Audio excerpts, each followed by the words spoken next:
দাস, এ কি ছাপছো তুমি? এ কি ছাপছো? চুলের ওপর দাস থরথর করে কেঁপে উঠল। একটা মৃত প্রাণী যেন নড়ে উঠছে ইলেকট্রিক কারেন্টের ছোঁয়ায়।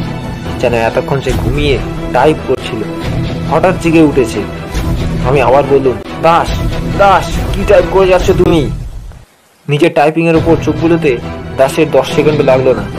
তারপরেই পেছনে লাথি মেরে টুলটাকে ফেলে দিয়ে উঠে দাঁড়ালো সে। হ্যাঁচ কাটানে কাগজটাকে টেনে বার করে বিকৃত গলায় চিৎকার করে উঠে বলল, না না, আমি না, আমি না।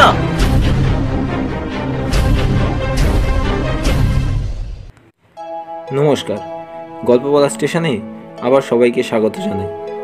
গল্প বলা স্টেশনে আজ পাঠ করতে চলেছি একটি ভৌতিক গল্প, নারায়ণ গঙ্গোপাধ্যায় রচিত টাইপরাইটার। গল্প পাঠ, পোস্টার ডিজাইন, সাউন্ড এফেক্ট আমি সমীর। দাসের ভূমিকায় সুফল, স্টুডিও অ্যারেঞ্জ, উৎসব। শুরু হচ্ছে টাইপরাইটার। সন্ধ্যাবেলায় দাসের অফিসে ঢুকে দেখলাম ও তখনও বসে বসে কি কতগুলো কাগজপত্র পড়ছে। আমার পায়ের শব্দে চমকে উঠে বলল, কে তুমি? বললুম, তোমার অফিসে আলো জ্বলতে দেখে ঢুকেছি হে। এখনো বসে আছো যে বড়? না না, কাজে হে, তুমি ওসব বুঝবে না। সত্যিই আমি বুঝতে পারিনি। দাস ব্যবসা করে, কিন্তু কি জাতের ব্যবসা করে সে সম্বন্ধে আজও কোনো স্পষ্ট ধারণা করতে পারিনি আমি। সাপ্লাইয়ের কাজ করে, মর্টগেজ রেখে টাকা ধার দেয়, আরও কি 10 রকমের করে বেড়ায়, তা দাস শুধু নিজেই জানে। ভগবানও জানেন কিনা সন্দেহ। আমি জানতেও চাই না, কারণ দাসকে আমি জানি সেই কলেজ জীবন থেকেই। ইউনিয়নের টাকা সরিয়ে হাত পাকিয়েছিল দাস। তারপর বার্মা ইভাকুয়েদের নিয়ে যখন নানা কেলেঙ্কারি হয়, তখন দাস ছিল একজন কন্ট্রাক্টর। সেই থেকে ধাপে ধাপে কতদূর সে এগিয়েছে সে সম্বন্ধে কোনো রকম অনুমান করতে সাহস হয়নি আমার। জিজ্ঞাসা করতে পারেন, এসব সত্ত্বেও দুর্জন সংসর্গ করি কেন? তার কোনো স্পষ্ট উত্তর দিতে পারবো না।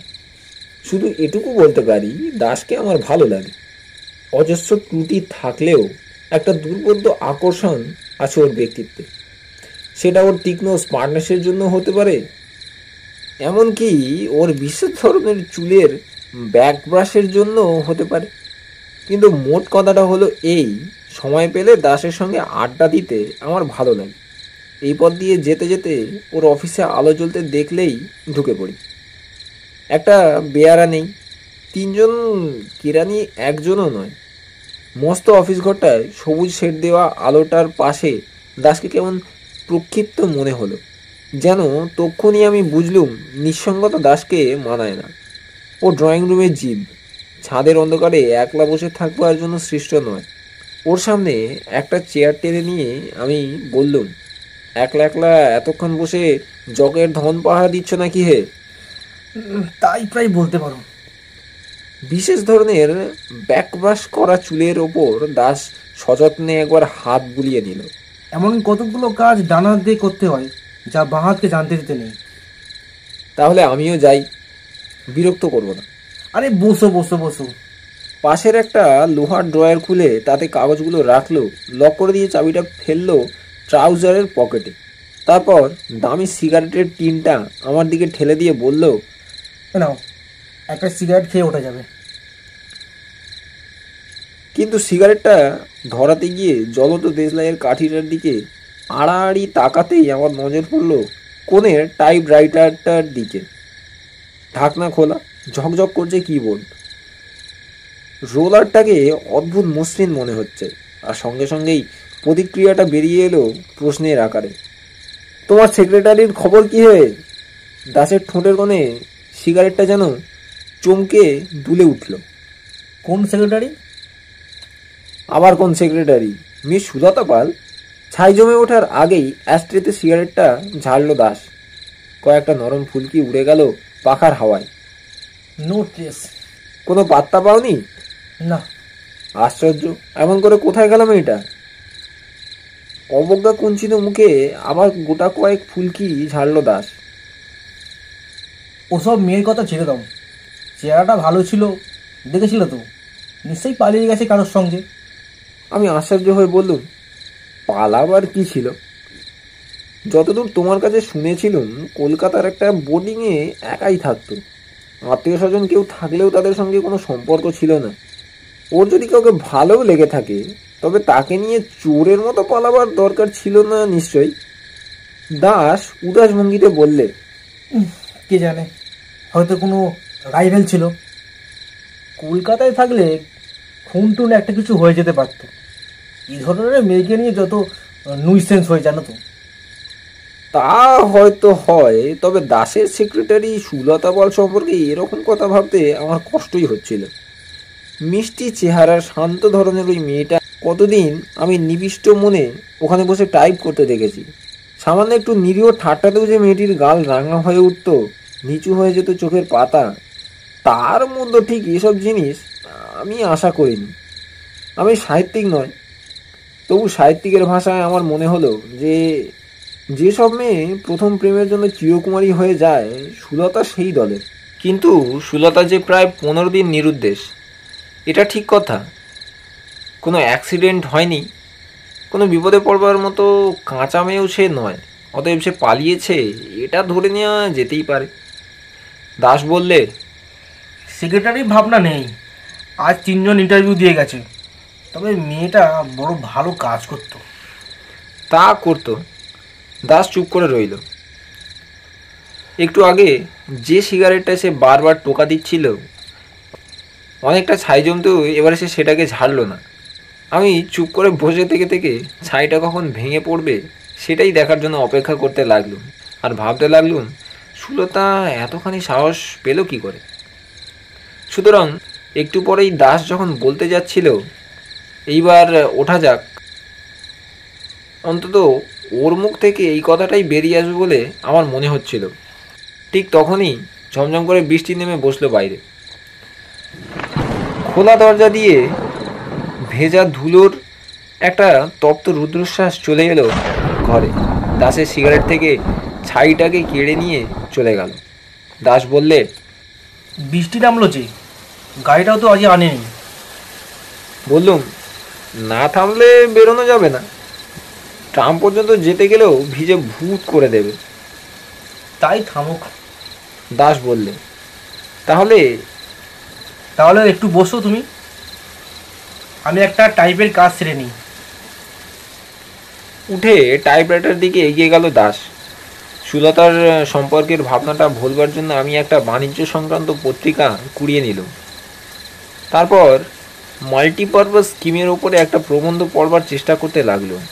আলগা মনোযোগের ভেতরে কানে আসতে লাগলো বাইরের বৃষ্টির আওয়াজ, টাইপরাইটারের রোলারের কাগজ জড়ানো খসখসানি, তারপরে খটখট করে গোটা কয়েক টাইপিংয়ের শব্দ। পরক্ষণেই দাস হেসে উঠল। হাসি কেন? ব্যাপার কি হে? এসো না, দেখো একবার কি মজা হয়েছে। আমি বিস্ময়ের সঙ্গে উঠে গিয়ে পাশে দাঁড়ালাম। মজাই করছে বটে একটা। ওপরে টেন্ডার বলে হোর্ডিং দিয়ে তার নিচে 3 বার টাইপ করে বসেছে একটা নাম, সুলতা পাল। অবাক হয়ে বললুম, এর মানে? হে, সুলতা পালের নাম টাইপ করেছো কেন?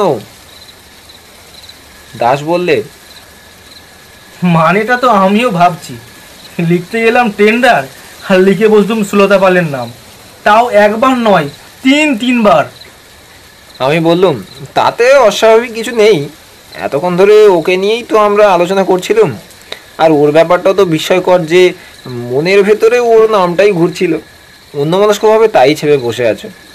তাই বটে। দাসের মুখের ওপর একটা বিষণ্ণ ছায়া নেমে এলো। আজ 1 বছর ধরে এইখানে টাইপ করতে সুলতা, একেবারে ঘড়ির কাঁটার মতো। একটা দিনও কামাই করেনি, 1 মিনিটও লেট করেনি, এমনকি 5 মিনিট আগেও ছুটি নিয়ে চলে যায়নি। এর প্রত্যেকটা চাবিতে সুলতার আঙুলের ছোঁয়া আছে। আবার আমরা দুজনে গম্ভীর হয়ে রইলাম। সুলতার শান্ত মিষ্টি মুখখানা আমি ভুলতে পারছি না। দাসের চোখ দুটো কেমন উদাস হয়ে গম্ভীর হয়ে আছে। আমার জিজ্ঞাসা করতে ইচ্ছে হলো, তুমি কি ওকে ভালোবাসতে? বাইরে বৃষ্টি পড়তে লাগলো। ধুলোর তপ্তশ্বাস নেই। দরজা দিয়ে ঠান্ডা ভিজে বাতাস শব্দ। আমাদের চুপ করে থাকা আর ঘরের ভেতর কোথা থেকে উড়ে আসা একটা চামচিকির চাঞ্চল্য ছায়া কিছুক্ষণ ধরে স্তম্ভিত হয়ে রইল। দাসী স্তব্ধতা ভাঙল। টাইপটা সেরেই ফেলি। কাগজটা খুলে দাস সেটাকে তাল পাকিয়ে নিচের বাস্কেটে ফেলে দিল। আবার খটখট করে বেজে উঠল টাইপিংয়ের আওয়াজ। আমি টাইপরাইটারের টেবিলের কোণে দাঁড়িয়ে রইলাম। একটানা বৃষ্টির শব্দর মধ্যে টাইপিংয়ের শব্দ একাকার হয়ে এলো। কখনো কখনো স্পেসিং আর ঘন্টার জ্যোতিপতন কানে আসতে লাগলো। কেন যে তাও জানি না, হঠাৎ আমার চোখের পাতা নেমে এলো দাসের টাইপের ওপর। কি আশ্চর্য! আগাগোড়া ক্যাপিটাল লেটারে সাজিয়ে কি ছাপছে ও! যা দেখলুম তাতে কয়েক মুহূর্ত আমার চোখকে বিশ্বাস করতে পারলুম না। প্রচণ্ড স্পিডে পাগলের মতো দাস যা ছেপে চলেছে তা এই টেন্ডার। আমি অকপটে স্বীকার করছি যে সুলতা পালকে আমি খুন করেছি আমার ব্যারাকপুরের বাগান বাড়িতে। পুরানো গ্যারেজের ভিতর একটা বড় কেবিন ট্রাঙ্কে তার মৃতদেহ রয়েছে। আমি তার উপরে বল প্রয়োগে ব্যর্থ হয়েছি। কিন্তু আমি তো আর চোখকে অবিশ্বাস করতে পারি না। যা দেখছি এ তো স্বপ্ন নয়।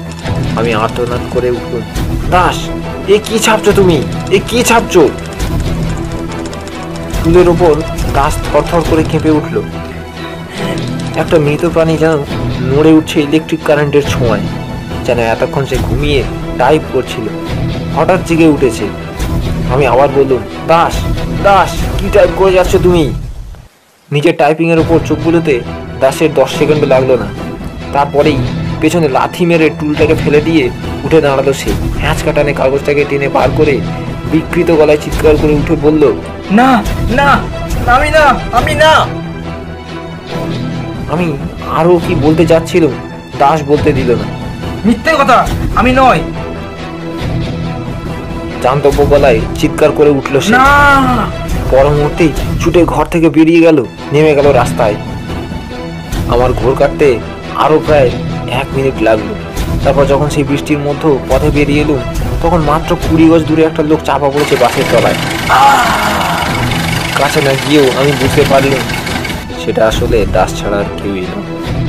আর বৃষ্টিতে ভিজতে ভিজতে আতঙ্কে স্তব্ধ হয়ে আমি ভাবতে লাগলাম, তাকে নিজের হাতেই তারা শাস্তি দিয়েছে সুলতা। এরপরে একটি মাত্র কাজ আছে আমার।